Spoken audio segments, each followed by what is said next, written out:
विकास समितिको सम्मेलन हामी सम्पन्न गर्न गइरहेका छौँ र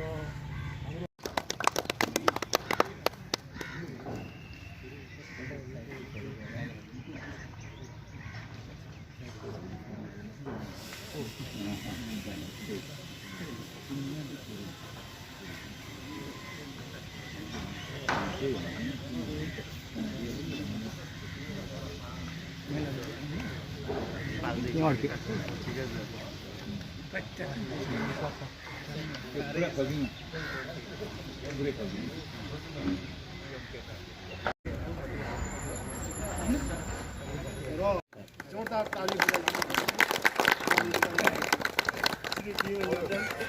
कृष्ण योजन गडबडे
यसपछि म मञ्चमा निम्ताउन चाहन्छु हाम्रा राजा भाषामा भएका डुवर्स नेपाली साहित्य विकास समितिलाई अति माया गर्ने र संस्थापक सदस्य श्री दुर्गाराज चामलिङज्यू।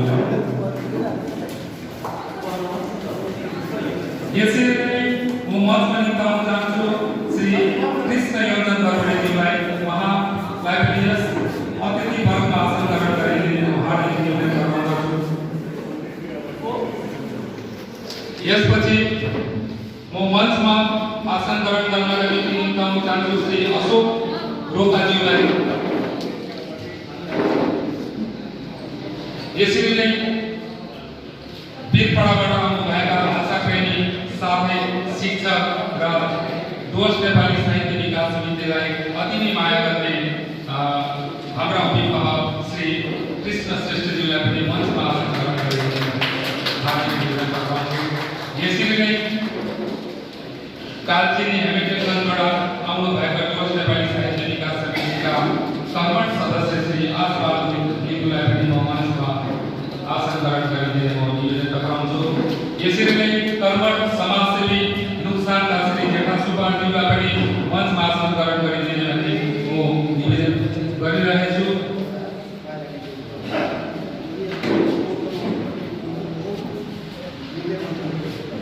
यसरी नै अतिथि वर्गमा निम्ताउन चाहन्छु श्री मननारायण भट्टराज्यूलाई पनि मञ्चमा आएर आसन ग्रहण गरिदिने भन्ने म हार्दिक निवेदन गर्दछु।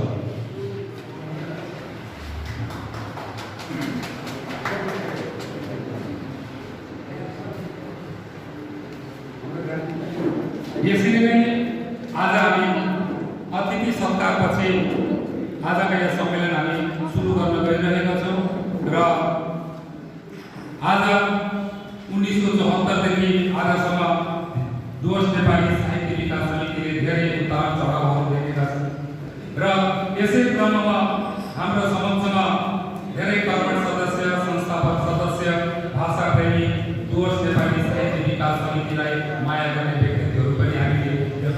4 वर्षको अवधिमा गुमाएका छौँ र उहाँको स्मृतिमा शोक श्रद्धाञ्जलीको निम्ति हामी 1 मिनटको मौन धारण गर्दैछौँ र यसै क्रममा हामीले गुमाएका छौँ भाषा प्रेमी र डुवर्स नेपाली साहित्य विकास समितिका संस्थापक सदस्य श्री सुखमन मोक्तान, श्री कृष्ण भक्त खड्का, श्री मनोज तामाङ, श्री इन्द्रबहादुर गुरुङका धेरैजनालाई हामीले गुमाएका छौँ र उहाँका स्मृतिमा हामी शोक श्रद्धाञ्जली व्यक्त गर्दै 1 मिनटका मौन हामी धारण गर्छौँ र सबैलाई उभिँदै म हार्दिक निवेदन गरिरहेको छु र मौन धारण गरेपछि अब हामी यस सम्मेलनलाई हामी अघि बढाउँदै सभा शिरोमणि श्री सीता मोक्तानज्यू साथै डुवर्स नेपाली साहित्य विकास समितिका संरक्षक हाम्रा बीएम योन्जनज्यू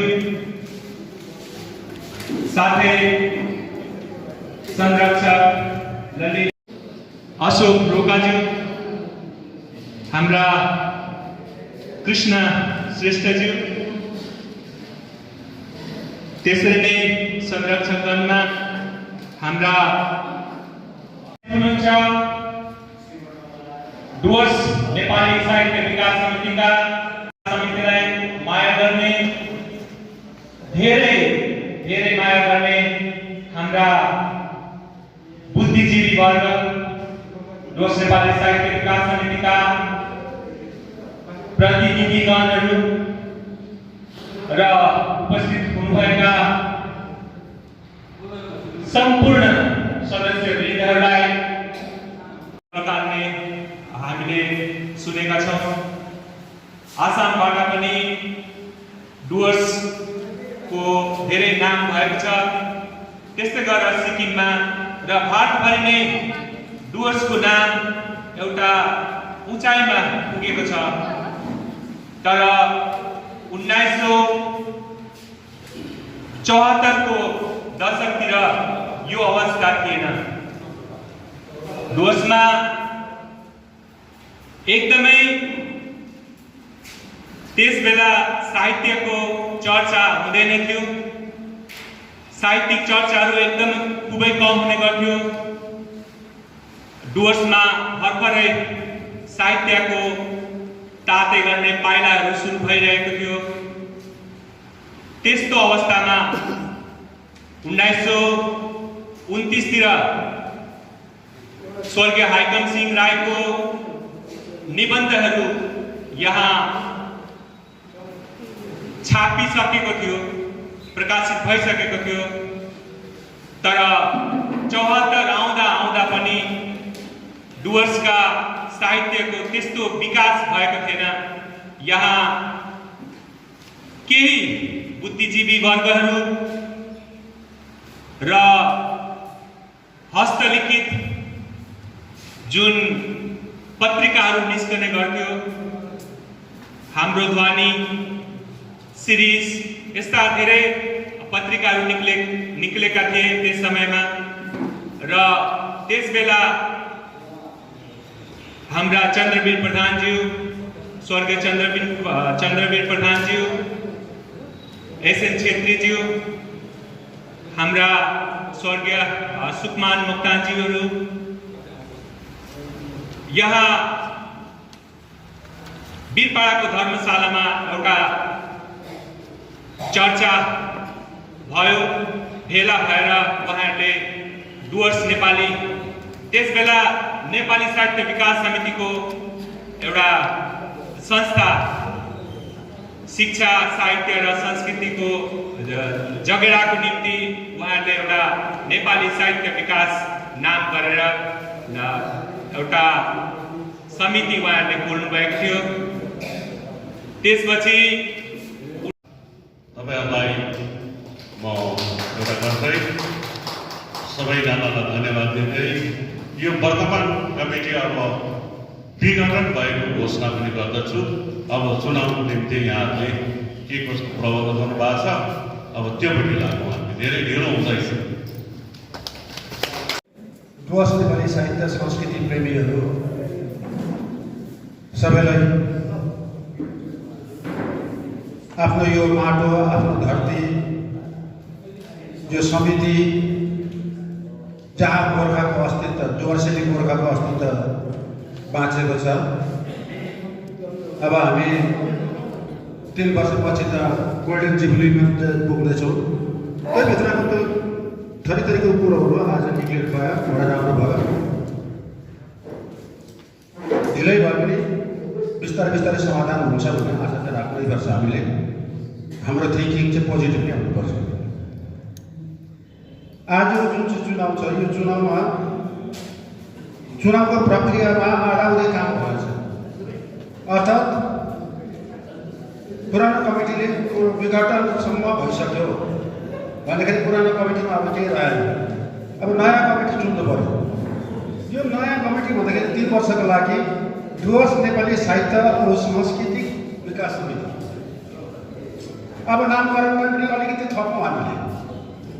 हाम्रोमा जुन चाहिँ छ शिरमहर लागेको नाम चाहिँ डुवर्स नेपाली साहित्य विकास समिति। यो साहित्य विकास समिति नै हो, तर डुवर्सको यो कलाकार सन्तान हो, सांस्कृतिक साङ्गीतिक क्षेत्रको सन्तान हो। ढङ्गलिएर आफूपट्टि नजाओस्। अनि श्री रवि खवासजी हुनुहुन्थ्यो क्रमशः सभापति अनि महासचिवको रूपमा। यो विधायक कमिटी आउटगोइङ भइरहेको छ र यो विधायक कमिटीले एउटा सशक्त आगामी 3 वर्षको निम्ति एउटा बलियो दरिलो, त्यति मात्र होइन, यो 3 वर्षभित्रमा डुवर्स नेपाली साहित्य विकास समितिको निम्ति सठिक जग्गामा माटो खोजेर त्यहाँ समिति भवन पनि निर्माण गर्न सक्षम हुनेछ। अनि त्यही समितिको भवनमै डुवर्स नेपाली साहित्य विकास समितिको स्वर्ण जयन्ती पनि हामी मनाउनेछौँ भनेर म आशा राख्दछु। म आशा गर्छु तपाईँहरू मसँग सहमत हुनुहुन्छ र यस्तो सशक्त, यस्तो बलियो कमिटी जो आउँदैछ त्यसको नाम म यहाँनिर पाठ गर्न लागिरहेको छु चुनाव अधिकारीको रूपमा। र यो मलाई नाम दिएको छ, यो आउटगोइङ हुन लागेको आउटगोइङ कमिटी, विधायी कमिटी। म यहाँ नामकरण पढ्दैछु। डुवर्स नेपाली साहित्य विकास समिति established 1974, registration number is 27351, office Birpara, district Alipurduar, Bagrapur district, Jalpaiguri, dated 5 December 2021, Banarhat, Tarun Sangha, patron अर्थात संरक्षण, प्रमुख संरक्षक श्री BM योजन, त्यागदेखि क्रमशः संघ संरक्षकगण श्री ललित नासुर, श्री सागर राय देवान, श्री विष्णु प्रसाद शर्मा, श्री दुर्गा चामलिङ, श्री कृष्ण रञ्जन गडबडे, श्री आस बहादुर सुब्बा, श्री विनोद सुब्बा, श्री शंकरनाथ प्रधान, श्री बिन बहादुर गुरुङ, श्री नारायण प्रधान, श्री मणि लामा अनि Shri Mohan Bishwa. Advisory board member सलाहकार board Shri Gopal Singh Bishwa, Shri Ashok Roka, Shri Balram Puri, Shri Anil Thapa, Shri Indrajit Pradhan, Shri Kazi Pradhan, Shri JP Chhetri, Shri Raj Singh Bhujel, Shri Gangadevi Sharma, Shri Shyam Yonjan, Shri Madan Khadka, Shri Kumar Gole, Shri Nirmal Sharma. Chief advisory board member माफ गर्नुहोला, यहाँ गंगादेवी शर्मा और श्रीमती गंगादेवी शर्मा हुन्छ। चीफ एडवाइजरी बोर्ड मेंबर अर्थात मुख्य सल्लाहकार बोर्ड को सदस्यहरू श्री सीतम मोक्तान, श्री जनार्दन थापा, श्री अजित पराजुली, श्री रेखा सुब्बा। एग्जीक्यूटिव कमिटी कार्यकारिणी कमिटी वर्ष 2021-2024 यो सबैले वर्ष 2021-2024 को निम्ति हो। मेन्टर पद यहाँ नयाँ गरेर सृजना गरिएको भएको छ श्री ललित न्यासु। प्रेसिडेन्ट अध्यक्ष श्री कृष्ण श्रेष्ठ। मेन्टर श्री ललित न्यासु। मूल कमिटीको मूल अध्यक्ष श्री कृष्ण श्रेष्ठ बेलपाडा। वर्किङ प्रेसिडेन्ट श्री अबिर खालिङ कान्छी। वाइस प्रेसिडेन्ट श्री रूपेश शर्मा बाग्राकोट। श्री जीवन बराइली मालबजार बानाघाट माफ गर्नु मान्छे त खास गरिकन उतैको हो, हाम्रो उतैको वर्तमान बानाघाट। मूल सचिव जेनरल सेक्रेटरी अपरिवर्तन परिवर्तन छैन अर्थात् श्री रमन खवाल सुल्तान। ज्वाइंट सेक्रेटरी संयुक्त सचिव श्री चंदन भट्टराई कालचिनी। सेक्रेटरी सचिव श्री बुद्धिमान लामा और श्री अशोक सुब्बा। ट्रेजरर कोषाध्यक्ष श्री राजेश प्रधान। कल्चरल सब कमिटी हजुरहरूलाई थाहा छ कि हाम्रोमा यो विभिन्न जो एक्टिभिटिजहरू छ हाम्रो सांस्कृतिक त्यहाँदेखि साहित्यिक अनि त्यहाँदेखि के भाषागत रूपमा र यसको लागि हाम्रो सब कमिटीहरू छ र यहाँनिर सब कल्चरल सब कमिटी सांस्कृतिक उपसमिति श्री अजय खड्का श्री हरपुर तामाङ श्री आनन्द साम्पाङ श्री रतन घिसिङ श्री विनोद मोक्तान श्री नामदेव लामा। पब्लिकेशन सब कमिटी प्रकाशन उपसमिति श्री बसंत थापा श्री मननारायण प्रधान श्री सुदर्शन तामाङ र श्री अभिषेक छेत्री। एजुकेशन सब कमिटी शिक्षा उपसमिति श्री सागर शर्मा श्री कुमार छेत्री श्री अनूप शर्मा श्री गणेश गजमेर श्री इंद्रराज प्रधान। मीडिया अनि प्रेस सेल जो चाहिँ हामीले विभिन्न मिडियाहरूलाई प्रेसलाई जो स्टेटमेन्टहरू दिन्छौँ त्यसको निम्ति त्यसको जिम्मेवारी पाउनु भएको छ श्री प्रदीप लामा श्री नन्द पौड्याल श्री अमित सुब्बा अनि श्री रूपेश पौड्याल। एक्जिक्युटिभ मेम्बर अब कार्यकारी सदस्यगण श्री अनन्त श्रेष्ठ श्री दुर्गा राई चामलिङ दक्षिणपाडा श्री पद्मा शर्मा